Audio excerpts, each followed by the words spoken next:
한번 인사 나눠주십시오. 해피 추석 이렇게 한번 합시다. 이렇게 인사합시다. 시작.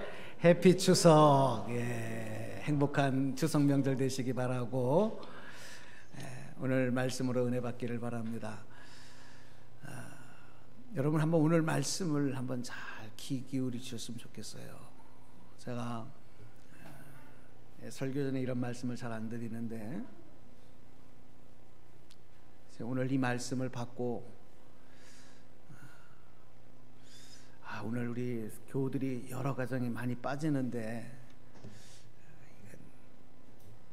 이 말씀을 좀 나중에 할까 그런 생각이 들다. 아니다, 이 말씀을 주셨으니까 이번 주에 해야 되겠다.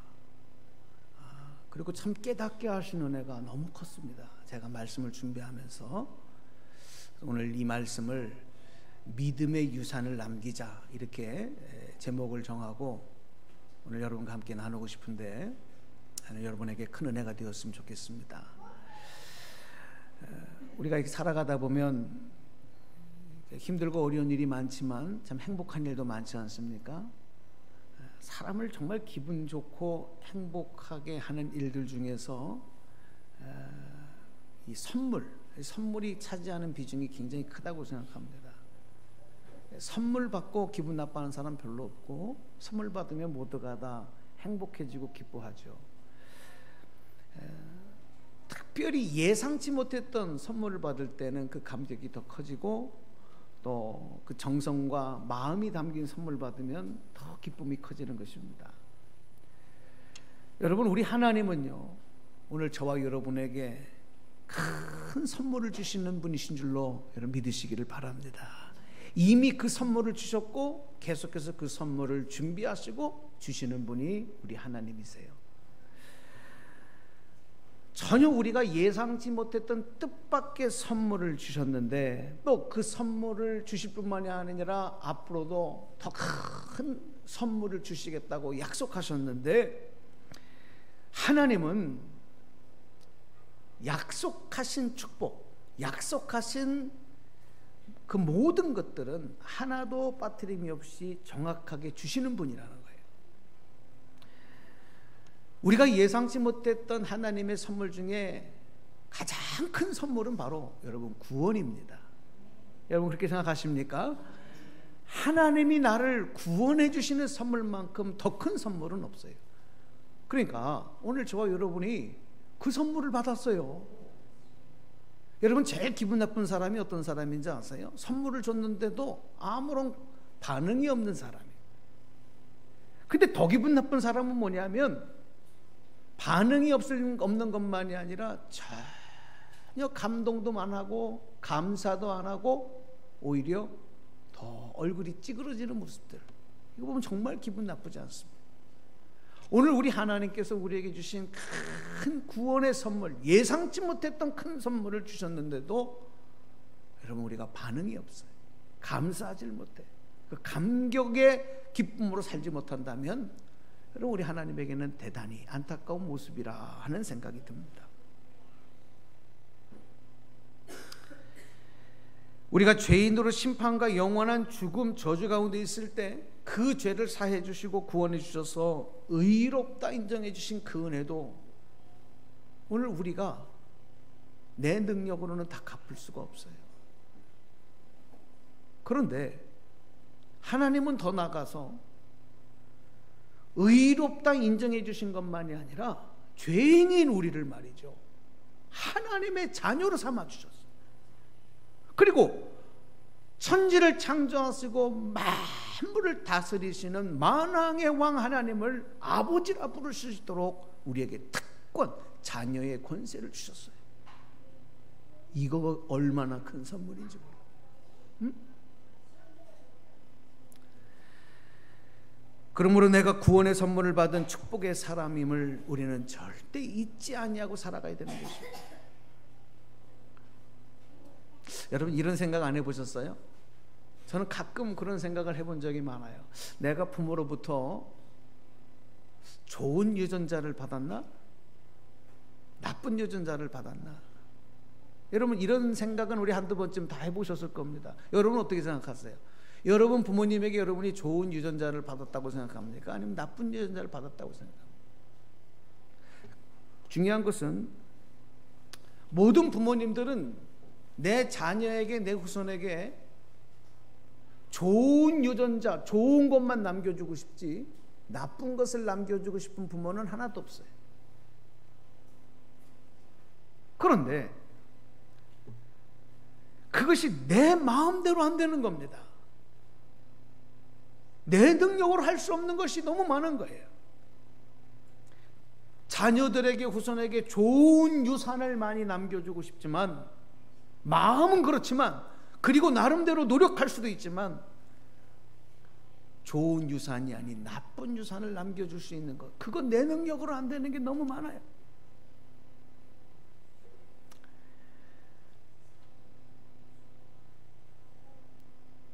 인류의 조상인 아담이 우리 후손들에게 아주 나쁜 죄의 유산을 남겨줍니다. 따라서 이 땅에 생명을 가지고 태어나는 모든 사람들은 자기의 의지와 관계없이 생명이 주어지는 것과 더불어서 나는 죄인이다라고 하는 운명을 받고 태어나는 거예요. 이것을 거부할 수가 없어요. 그리고 이 땅에 살아가는 동안에 모든 사람들은 다 죄인의 낙인이 찍혀 살아가는 것입니다.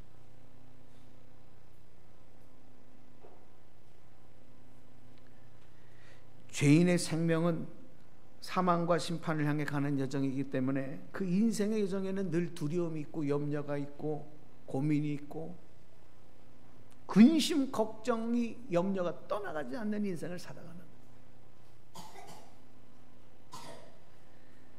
늘 불안하고요, 평안함이 없어요. 왜? 죄인이기 때문에 그렇습니다. 왜 그런지 아세요? 죄인의 결과는 죽음이고 그 다음에 심판이기 때문에. 그 운명을 살아가니 어찌 평안합니까? 인생이 어떻게 평안할 수가 있습니까? 어찌 염려하지 않을 수 있겠습니까? 내 앞에 최종 목표는 죽음이고 그 위에는 심판, 하나님의 무서운 심판이 남겨져 있으니 인생이 평안할 수가 없어요. 기쁨도 잠시인 것입니다. 그런데 여러분, 우리가 이런 죄의 유전자를 받았다고, 죄인의 유전자를 받았다고 조상을 탓할 수 없어요. 왜냐하면 나도 내 후손에게 나쁜 유산을 남길 수밖에 없는 존재이기 때문에, 그걸 내 마음대로 할 수 없기 때문에 받아들일 수밖에 없는 거예요. 이 땅에 생명을 가지고 태어났으면 좋은 것이든 나쁜 것이든 받아들이는 것밖에 우리가 할 일이 없어요. 그런데 여러분, 하나님의 은혜, 하나님의 선물이라는 게 뭔지 아십니까? 이런 죄의 대물림의 인류의 역사를 하나님은 예상치 않는 최고의 선물을 주심으로 그것을 끊어주셨다는 거예요.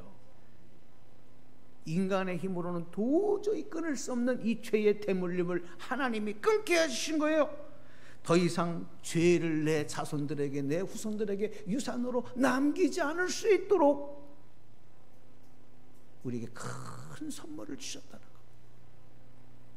이 일을 완성하시기 위해서 하나님은 독생자 예수님을 이 땅에 보내주셔서 온 인류의 죄값을 치르는 대속의 제물이 되게 하시고 십자가에서 죽게 하신 겁니다. 그 십자가에서 흘리신 예수 그리스도의 보혈의 피가 우리의 저주받은 죄를 다 씻어내고 하나님의 구원에 이르는 문과 길이 되어주셨다. 그래서 우리에게 있어서의 최고의 선물은 바로 하나님의 독생자 예수 그리스도. 할렐루야. 우리에게 있어서 하나님이 주신 가장 최고의 선물은 바로 예수 그리스도라는 사실을 깨닫는 자들은 복 있는 자들이요, 하나님의 영광과 기쁨 가운데 살아갈 최고의 축복의 주인공이라는 사실을 믿고 고백하게 되기를 축복합니다. 성경 말씀에 보면 누구든지 우리 죄를 씻으신 예수님이 나의 구원자 되심을 믿고 고백하는 사람은 구원을 얻을 수 있는 길을 열어주셨어요. 예수님이 그리스도시라고 하는 그 이름만 믿는 자, 그 이름만 믿어도, 예수님이 나의 구원자라는 사실만 믿어도 이제는 멸망하지 않고 영생을 얻게 하신다. 구원의 선물을 저와 여러분에게 주신 것. 그리고 그 말씀을 요한복음 3장 16절에 정확하게 기록을 해놓으셨습니다. 여러분이 잘 아시는 말씀입니다. 우리 말씀을 한번 우리 다 같이 잘하는 말씀이니까 합독을 하겠습니다. 시작. 하나님이 세상을 이처럼 사랑하사 독생자를 주셨으니 이는 그를 믿는 자마다 멸망하지 않고 영생을 얻게 하려 하심이라. 그런데 여러분, 이것으로만 끝나지 않아요. 하나님의 가장 크고 정말 완전하신 선물이신 이 구원의 은혜의 보따리를 풀어보면 풀어볼수록 점점 더 놀라운 선물들이 담겨져 있는 거예요.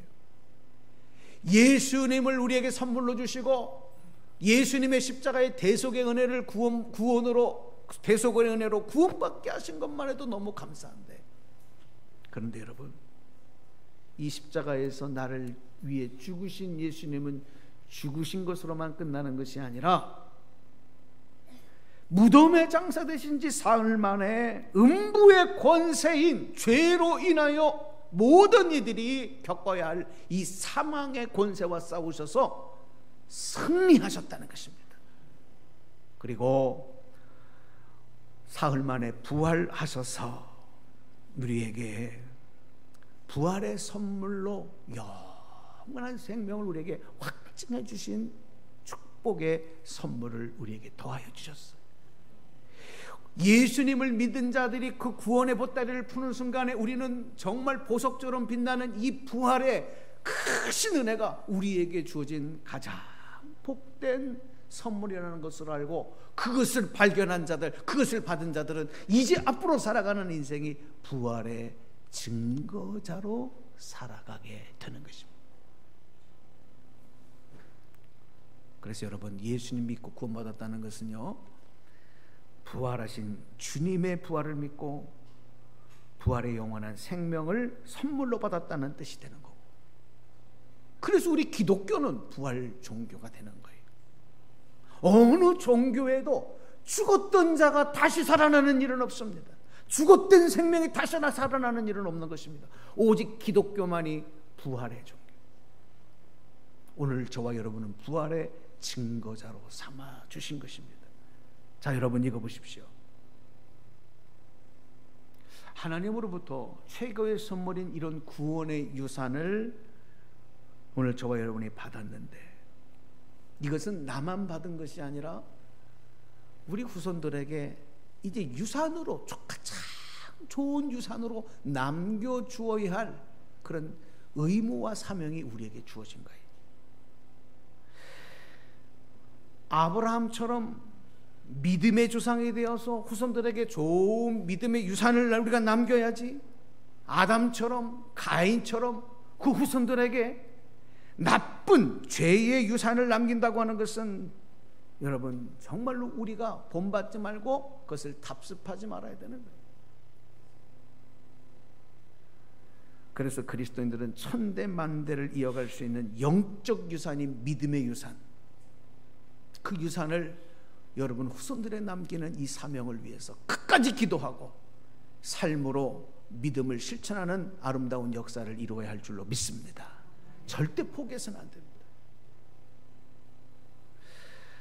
믿음의 부모들이 자녀들에게 남길 이 영적 유산을 생각할 때마다 꼭 기억하고 마음에 새기며 실천해야 할 말씀이 신명기 말씀에 기록이 되고 있습니다. 그 말씀을 오늘 여러분에게 읽어드리려고 하는데, 자, 한번 말씀을 주목해 보실까요? 자, 신명기 11장 18절에서 20절 말씀입니다. 네. 이러므로 너희는 나의 이 말을 너희의 마음과 뜻에 두고 또 그것을 너희의 손목에 매어 기호를 삼고 너희 미간에 붙여 표를 삼으며 또 그것을 너희의 자녀에게 가르치며 집에 앉아 있을 때에든지 길을 갈 때에든지 누워 있을 때에든지 일어날 때에든지 이 말씀을 강론하고 또 내 집 문설주와 바깥문에 기록하라. 아멘. 하나님의 말씀입니다. 하나님의 당부입니다. 하나님의 명령입니다. 여러분, 이 말씀대로 하기 위해서 부모가 먼저 가정에서 자녀들에게 하나님의 말씀대로 사는 믿음의 본을 보여줘야 된다는 것이 얼마나 중요한 일인지. 여러분, 이제 이 말씀이 오늘 말씀의 가장 핵심적인 내용입니다. 오늘 우리 믿음의 부모가 가정에서 자녀들에게 보여주는 믿음의 본, 정말 자녀들을 하나님의 말씀대로 양육하고 본능적인 육신적인 그런 사랑을 뛰어넘는 영적인 사랑을 가지고 자녀들을 사랑하고 양육하고 보살피는 일이 왜 중요하냐? 자녀들에게 있어서 그것이 얼마나 큰 축복의 선물이 되느냐? 오늘 그 내용을 오늘 여러분과 함께 고민해 보고 싶은 거예요. 세상에 믿지 않는 사람들, 하나님 믿지 않는 사람도 부모가 되면 이 본능적으로 내 자식, 내 새끼들은 다 사랑합니다. 다 잘해주고 싶습니다. 그들을 위해서 희생할 줄도 압니다. 그러나 정말 좋은 천대만대를 갈 수 있는 좋은 선물, 좋은 유산을 남기는 일이 무엇인지는 잘 몰라요. 그래서 그냥 어떻게 해서든지 돈을 긁어 모으고 동산부동산을 많이 해서 그거를 유산으로 남겨주면 잘하고 가는 거다.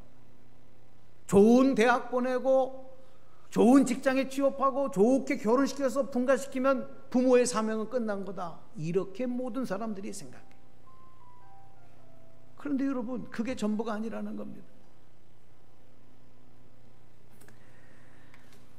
부모들은 자녀들이 좋은 생각을 할 수 있게 하고요, 좋은 꿈과 비전을 가질 수 있는 그 통로가 바로 우리 부모님들입니다.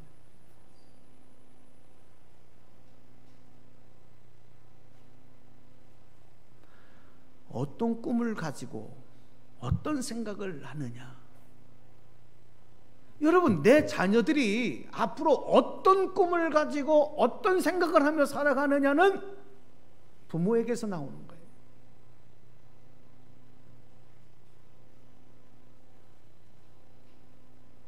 그리고 그것이 그 자녀의 미래를 결정합니다.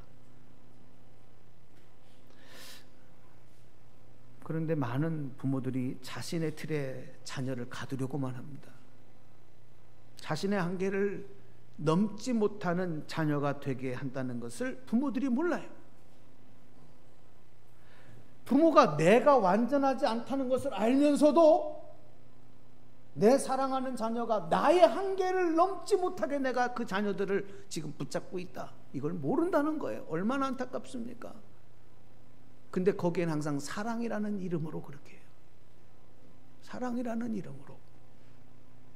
그냥 잘 보호하고 잘 먹이고 잘 입히고 필요한 것을 때때로 잘 공급해주면 되는 거다. 좋은 부모다. 대체로 많은 사람들이 그렇게 하지. 나의 모습을 보고 내 자녀들이 어떤 꿈을 꾸고 있고 어떤 생각을 하고 그들의 미래가 어떻게 될 것이냐는 내 소관이 아니다.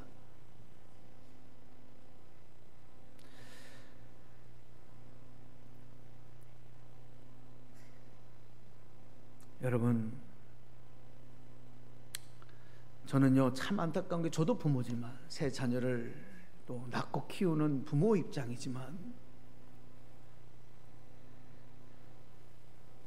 이 자녀에게 거룩하고 위대한 꿈을 꾸게 해주고 긍정적이고 소망적인 생각을 할 수 있는 사람이 되도록 하는 일에 내가 얼마나 많은 관심을 가졌느냐, 이걸 생각해 보니까 너무 부끄럽더라고요.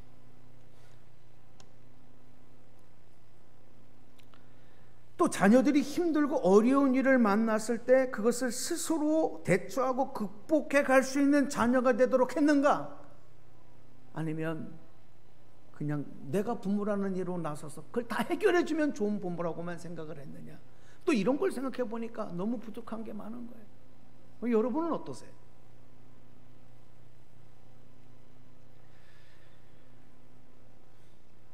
사랑이라고 착각을 하는 거예요. 나는 내 자녀를 사랑해. 그 사랑이 우리를 눈멀게 만들어요. 사랑의 본질을 잃어버리게 합니다. 정말 사랑이 뭡니까? 내 자녀가 천대만대 잘 돼야 되지 않습니까? 하나님의 복을 받아야 되지 않습니까? 그렇게 되는 자녀가 되도록 하는 게 사랑인 것이지, 자녀의 필요를 공급해 주는 것만이 사랑의 전부는 아니지 않습니까? 여러분도 얼마 전에 뉴스 보셨을 거예요. 어느 학교에서, 서울에 있는 어느 학교 아닙니까? 저희 누님이 그 학교를 나왔어요. 그 학교 선생님이 말해요. 자녀의 성적을 조작하기 위해서 그 학교에 아주 그 중요한 위치에 있는 선생님이 시험지를 미리 유출을 한 겁니다. 그 자녀에게 그것을 다 외우게 했어요. 별로 성적이 좋지 않았던 자녀가 시험을 봤는데 너무 성적이 좋게 나온 거예요. 그 이상하다 하고 검사를 해봤더니 학교 선생님이 내 자녀의 성적을 높여줘서 좋은 대학 보내려고 이런 부정행위를 한 것입니다. 여러분 다 보셨을 거예요. 그 자녀가 그래서 좋은 성적을 받았는지는 모르지만 그런 자녀가 부모에게서 보고 배운 대로 좋은 대학을 갔다고 합시다. 좋은 곳에 취직을 했다고 합시다. 그 자녀가 사회에 나가서 어떤 모습으로 살아가야 될지는 여러분 생각하지 않아도 이거는 그냥 답이 나오는 거 아니겠습니까? 자녀들이 어떤 꿈을 가지고 어떤 꿈을 꾸며 어떤 생각을 하고 어떤 미래를 준비하는가, 절대적으로 부모의 삶을 통해 심어주는 씨앗이라는 사실을 우리는 절대 잊어서는 안 됩니다. 자, 여러분, 우리 찬양하고 이제 말씀의 핵심을 여러분과 나누고 맺어보려고 합니다. 오직 사랑, 오직 주의 사랑에 매여 한번 찬양하겠습니다.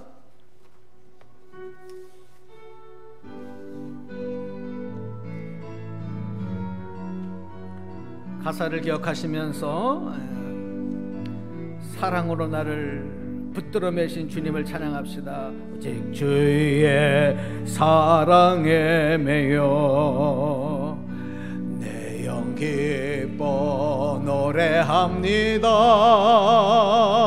이 소망의 온도 기쁨의 땅에서 주께 사랑드립니다.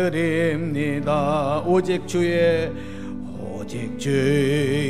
임재 안에 갇혀 내 영 기뻐 찬양합니다. 주 소망의 언덕 거룩한 땅에서 주께 찬양드립니다. 주께서 주신 모든 은혜 나는 말할 수 없네. 내 영혼 즐거이 주 따르렵니다. 주께 내 삶 드립니다. 주께서 주신 모든 은혜, 주께서 주신 모든 은혜 나는 말할 수 없네. 내 영혼 즐거이 주 따르렵니다. 주께 내 삶 드립니다. 아멘. 여러분, 이런 고민을 하면서 기도하던 가운데 하나님께서 오늘 말씀을 주시는데, 바로 우리가 잘 아는 야곱과 요셉의 이 부자 관계를 통해서 하나님께서 새로운 놀라운 은혜를 저에게 주셨습니다. 오늘 그 말씀을 정리하면서 여러분에게 드리려고 합니다. 여러분 잘 아시는 것처럼 요셉이 태어나서 어린 시절 아버지 야곱의 사랑을 한 몸에 받았다. 성경은 그렇게 기록을 합니다. 아주 특별한 사랑이죠. 사실 이 요셉의 아버지 그 야곱은 그가 살아온 인생을 보니까 참 내세울 게 없어요. 자랑할 것이 없어요. 본이 되는 것이 없어요. 파란만장한 인생, 속고 속이고 세상에서 어떻게 하면 부자가 되고 세상에서 어떻게 하면 내 목적을 이룰까, 여기에만 매진한 인생이었던 것입니다. 그게 야곱의 인생이었습니다. 남을 속이기 잘했습니다. 자기도 속아봤습니다. 그런데 이렇게 수단과 방법을 가리지 않고 살던 그의 인생이었는데, 그래서 그랬는지 모르지만 그에게는 부인도 4명이나 됐어요. 자녀들도 12명이나 됐어요. 다른 사람보다 훨씬 부자였습니다. 많은 돈을 벌었습니다. 많은 재산을 갖는, 세상적으로는 성공한 사람이 된 겁니다. 그런데 야곱은 인생이 내 마음대로 되지 않는구나, 그렇게 열심히 나름대로 최선을 다해 살아봤는데, 야, 인생이 내 마음대로 되는 게 아니구나, 내 노력만 가지고 되는 것이 아니구나, 그렇지 않은 것이 더 많구나, 이런 사실을 알게 되면서 이제 그가 조금씩 바뀌기 시작하는 결정적인 사건이 뭔지 아십니까? 야곱이 정말 사랑했던 아내는, 사랑했던 여인이 라헬이었습니다. 야곱은 이 라헬과 결혼하고 싶어서 이 결혼하는 조건으로 외삼촌 라반의 집에서 14년 동안을 거의 종살이 하듯 그렇게 일을 했습니다. 그렇게 해서 얻은 아내였습니다. 정말 사랑했습니다. 그런데 살아가다 보니까 다른 3명의 아내는 아기도 잘 낳고, 그리고 그 아이들이 무럭무럭 자라는데, 특별히 내가 더 사랑하는 아내 라헬은 임신을 못하는 거예요. 아무리 인간적인 방법을 다 동원해도 안 됐을 것입니다. 3명의 부인이 레아와 실바와 비라에게서 10명의 아들과 딸, 그리고 디나를 낳는 동안에, 10명의 아들과 디나를 낳는 동안에 라헬은 그때까지도 임신하지 못했어요. 그러니 얼마나 안타까웠겠어요. 드디어 라헬이 임신을 합니다. 그리고 아들을 낳았는데 그 아들이 요셉이에요.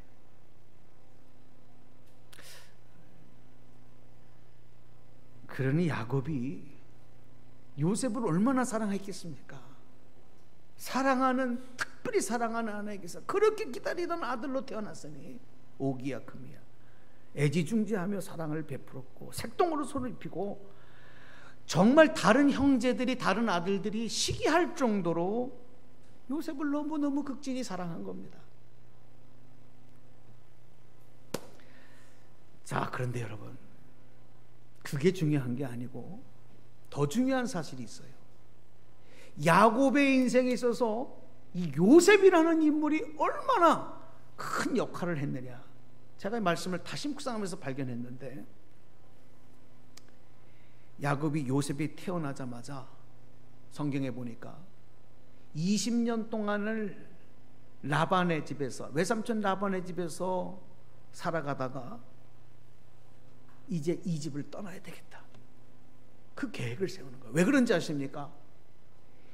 그 라반은 너무 세상적인 사람일 뿐만이 아니라 더 중요한 것은요, 이 라반이 다신교자예요. 우상을 숭배하는 자예요. 왜 야곱이 이 집을 이제 떠나야 될까? 저에게 성령께서 말씀하시는 것은 아마도 다른 아들에게보다도 이 요셉에게 하나님이 큰 계획을 갖고 계시고, 그리고 이 아들에게 정말 그동안에 다른 아들들에게 보여주지 않았던 정말 좋은 유산을 남겨주고 싶다, 아마 그런 생각이 요셉을 강하게 인도했다라는 생각이 들었어요. 요셉은 아버지 인생에서 정말 큰 이정표가 되었다는 말입니다. 더 이상 과거의 이기적이고 탐욕적이고 목적 성취적인 삶에서 이제 하나님의 약속을 기억하고 약속의 삶을 향해 나가는 이정표가 된 아들 요셉이었다는 겁니다. 자, 여러분, 요셉은 아버지의 과거를 몰라요. 태어나면서부터 내가 본 아버지는 이제 변화된 아버지입니다. 믿음의 사람으로, 그 인생이 반전된 오직 하나님의 약속과 은혜를 따라가는 사람으로 바뀌어져 있었던 것입니다. 그런 아버지의 아낌없는 사랑을 요셉이 받은 거예요. 아버지 야곱이 큰아버지 에서를 만나러 가는 여정에 있었던 일과 또 아버지가 큰아버지 에서를 두려워하면서 그 두려움을 이기지 못할 때 그 아버지가 밤새도록 약복강가에서 하나님 앞에 씨름하고 기도하면서 정말 절규하는 그 아버지를 요셉은 바라볼 수 있었습니다. 그리고 그렇게 자기가 두려워하고 자기가 스스로 해결하지 못하는 그 아버지가 그 문제를 하나님 앞에 기도하고 그날 다음날 형 에서를 만났을 때 이게 웬일이에요? 형 에서가 아버지를 반겨주며 그 두 형제가 화해하는 모습을 그 아들 어린 요셉이 다 지켜보고 있었던 거예요. 하나님 앞에 의지하고 하나님 앞에 기도하니까 하나님이 저렇게 역사하시고 하나님이 풀어주시는구나. 아버지의 모습을 통해 요셉은 다 본 거예요. 그러다가 또 그 집안에 큰 문제가 생겨요. 자기 누나 디나가 히몰의 주장 세겜에게 납치되어 강간당하는 사건이 일어납니다. 그때 다 장성한 형들은 분노하지요. 용서할 수 없다고 나가서 이 세겜의 남자들과 히몰의 주장 세겜을 다 죽이고 디나를 구출해서 돌아옵니다. 그 성읍을 쑥대밭으로 만든 사건이 일어났습니다. 어린 요셉은 그것을 다 지켜봤습니다. 이제 이 야곱의 가정은 세겜의 그 족속들이 그 많은 그 세겜 족속들이 복수를 받아야 되는 위기에 처한 것입니다. 그때에 이 아버지가 어떻게 처신하는가를 요셉은 보았습니다. 이런 심각한 위기의 상황에 빠져 있을 때 하나님께서 아버지 야곱에게 나타나셔서 뭐라고 말씀하시느냐? 야곱아, 베델로 올라가서 거주하고 거기에서 제단을 쌓아라. 이렇게 말씀하셨을 때 아버지가 온 가족들을 다 불러 앉혀놓은 겁니다. 그리고 그때 아버지가 하는 얘기를 들었습니다. 여러분, 그 말씀이 창세기 35장 오늘 본문 2절 3절에 기록되고 있는 말씀이에요. 아버지가 하나님의 이 말씀을 듣고 가족들을 다 모아놓고 이렇게 말합니다. 한번 말씀 보실까요? 읽어주실까요? 야곱이 이에 자기 집안 사람과 자기와 함께한 모든 자에게 이르되 너희 중에 있는 이방 신상들을 버리고 자신을 정결하게 하고 너희들의 의복을 바꾸어 입으라. 우리가 일어나 베델로 올라가자. 내 환난 날에 내게 응답하시며 내가 가는 길에서 나와 함께하신 하나님께 내가 거기서 제단을 쌓으려 하노라 하매. 아멘.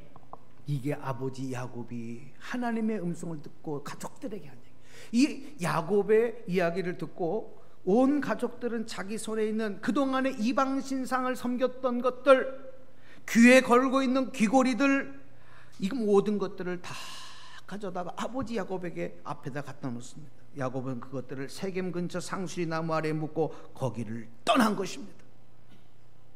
그 땅을 과감하게 떠납니다. 그때 하나님께서 그런 아버지 야곱의 믿음의 결단과 실천을 보고 크게 기뻐하시면서 밧단 아람으로 돌아왔을 때에 하나님께서 야곱에게 나타나, 아버지 야곱에게 나타나 복을 주시는 거예요. 그리고 뭐라고 얘기하시냐면 야곱 아버지에게 너를 다시는 야곱이라 부르지 아니하고 이스라엘이라 부르리라. 너의 이름이 이스라엘이 되리라. 여러분, 어린 요셉이 그걸 다 보고 있는 겁니다. 그때 그리고 아버지 야곱에게 주신 하나님의 축복의 말씀을 다른 아들들은 관심이 없어요. 그런데 요셉은 관심을 가지고 듣고 있는 겁니다. 그 말씀이 창세기 35장에 11절 12절에 기록이 되고 있어요. 여러분, 이 말씀이요, 앞으로 여러분이 창세기의 말씀을 읽고 요셉의 말씀을 읽으면서 꼭 기억해야 될 말씀이에요. 저도 하나님께서 새롭게 발견한 말씀. 여러분, 오늘 그 말씀 여러분과 나누고 싶습니다. 말씀 읽어주실까요? 하나님이 그에게 이르시되 나는 전능한 하나님이라. 생육하며 번성하라. 한 백성과 백성들의 총회가 내게서 나오고 왕들이 내 허리에서 나오리라.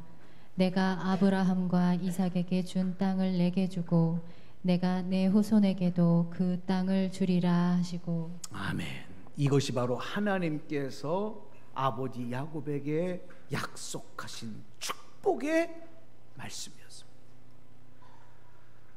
어린 요셉은요, 이런 아버지에게서 일어나고 있는 이 사건들을 보면서 충격을 받았습니다. 그가 믿음에 얼마나 큰 도전을 받았겠습니까? 그리고 그 다음부터 요셉은 이 하나님께서 주신, 아버지에게 주신 약속의 말씀을 마음에 새기고 꿈을 꾸기 시작합니다. 요셉이 꿈꾸게 된 동기가 바로 이 말씀이라는 거예요. 그 복을 하나님이 주신다고 했으니 그 복의 주인공이 돼야 되겠다. 가정에서 아버지 야곱에게 있었던, 그리고 아버지가 믿음으로 행하며 실천하는 모습에서 하나님이 복을 주시고 또 미래의 축복을 약속하신 것을 듣고 본 요셉, 그 요셉이 성경에 보니까 그때 나이가 17살이었다. 17살의 나이에 이미 그런 하나님의 약속을 가슴에 품고 하나님의 말씀과 아버지 믿음의 모습을 통해 결국 그는 꿈을 꾸게 됩니다. 그리고 그 꿈을 이루어내는 인생의 축복의 주인공, 바로 요셉이 되었던 것입니다. 사랑하는 여러분, 저는 요셉이라는 당대의 정말 큰 인물, 이 요셉은 장차 온 인류를 구원하실 예수 그리스도를 예표하는 구원의 상징이 되어지는 바로 구약의 인물 중에 한 사람이에요. 이런 요셉이라는 인물이 있기까지 아버지 야곱이 그 아들 요셉에게 보여준 믿음의 본과 또 아버지에게 주신 하나님의 말씀을 자신에게 주신 꿈으로 품을 수 있었기 때문에 요셉은 그 이후에 어떤 어려움이 자기 앞에 있어도 형들에게 배신을 받습니다. 노예살이를 합니다. 억울하게 감옥에 들어갑니다. 힘들고 고통스러운 타국의 이방의 땅에서의 삶을 살아가더라도 그가 품은 꿈과 믿음을 절대 포기하지 않을 수 있는 바로 그 유산을 아버지 야곱에게로부터 받은 겁니다. 아버지 야곱은 적어도 요셉에게는 그런 믿음의 유산을 남겨준 것입니다. 사랑하는 여러분,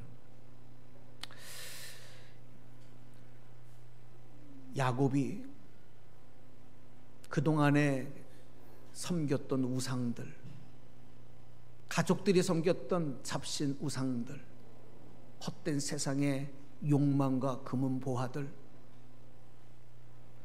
세상에서 자기를 주장하며 살았던 모든 것들을 다 벗어서 하나님 앞에 가져와 그것을 땅에 묻어버리고 의복을 새롭게 갈아입고 그 죄악의 땅을 떠나는 그 결단, 환난 날에 너를 도우고 내가 가는 길에 내가 너와 늘 함께 할 것이다 라는 이 하나님의 약속을 믿고 나가는 이 아버지의 믿음의 유산을 받은 요셉이었기 때문에 요셉은 이후에 애굽의 가장 높은 총리가 되어지고 7년대 가뭄과 7년대 흉년 가운데 적절한 하나님의 뜻을 완성시키며 자기 가족과 민족을 구원하는 위대한 하나님의 사람이 된 것입니다. 오늘 이 말씀을 함께 나눴습니다. 여러분, 나의 인생은 내 인생으로 끝나지 않습니다. 나의 믿음은 내 믿음으로 끝나지 않습니다. 내 자녀들에게, 내 후손들에게 어떤 믿음의 유산, 어떤 씨앗을 뿌리느냐, 야곱의 결단이 오늘 여러분의 결단이 되고 요셉이 품은 그 믿음의 열정과 꿈이 오늘 여러분의 꿈이 되기를 소망하면서 오늘도 추석 명절을 앞에 놓고 나아가는 여러분의 삶 가운데 큰 하나님의 영광이 이루어지기를 주님의 이름으로 축복합니다. 축원합니다. 기도하겠습니다. 하나님